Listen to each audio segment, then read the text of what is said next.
चल उठ रे जीते सब एगो खेसारी भैया के गाना सुनाओ तो।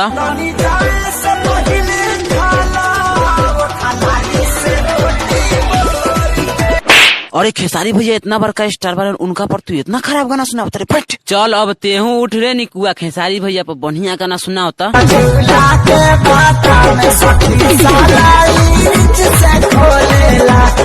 साले तोरा कहने की खेसारी भैया पर बढ़िया गाना सुनाओ तो तू सलाई रिंच से गाना सुनाओ तारे बैठ साला बैठ। चल अब उठ रे कसलवाती एगो खेसारी भैया पर ऐसन गाना सुनाओ ऐसन कि भाई लोग उनके दिल खुश हो जाए। ममता के अनमोल खजाना कबो न दिल से तेज धड़केला हरदम बेटा खाती माई के करेगा।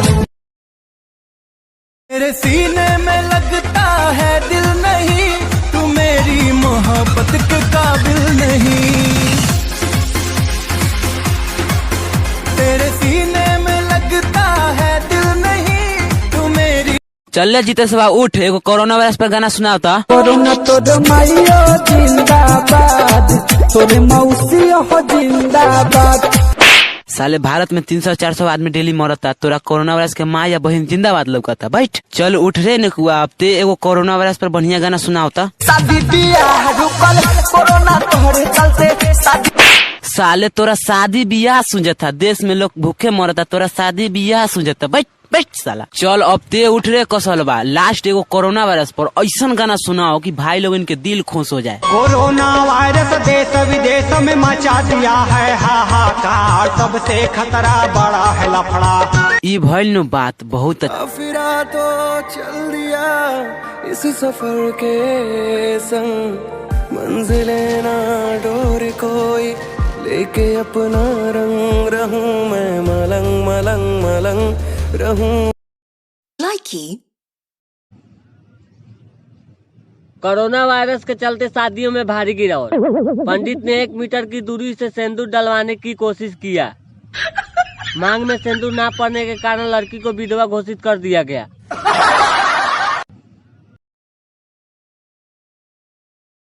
ऊपर है ऊपर भी डबले पालो सरसों में परसों डबले पालो। ऊपर है ऊपर भी डबले पालो अब जली जली हाँ गेहूं में। अरे रहरी में बहारी गिरा वाला आहे जिया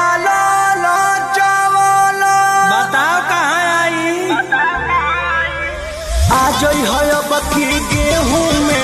अरे डाली हरनवा है हूं में आ गई है बकी गेहूं में। अरे डाली हरनवा है हूं में।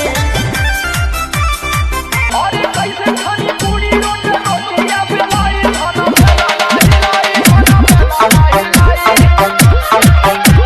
सुना बुढ़ऊ दादा हो बनावत नहीं खाईनी। हेलो कौन अरे? लापता केंद्र से नरेंद्र बोल रहे हैं। आपका शुभ नाम क्या है सर? तोर मलवा कोनो को लेके भागी तो बजवाई बैंड बाजा नाम है मंजेश राजा। सर हम जनगणना के लिए आपसे कुछ सवाल पूछ रहे हैं आप उसका जवाब दीजिएगा। पूछ। सर आपकी शादी हो गई है? तोरे मलवा के कोनो सहेली हो तो सदिया करा दे हमके कुछ ना चाहिए बस लड़की साफ सुथरी चाहिए। सर आपकी बातों से लग रहा है कि आपको साफ सुथरी नहीं सत भतरी मिलेगी। चेहरा अपन देखई हो चेहरा अपन देखई हो घुटा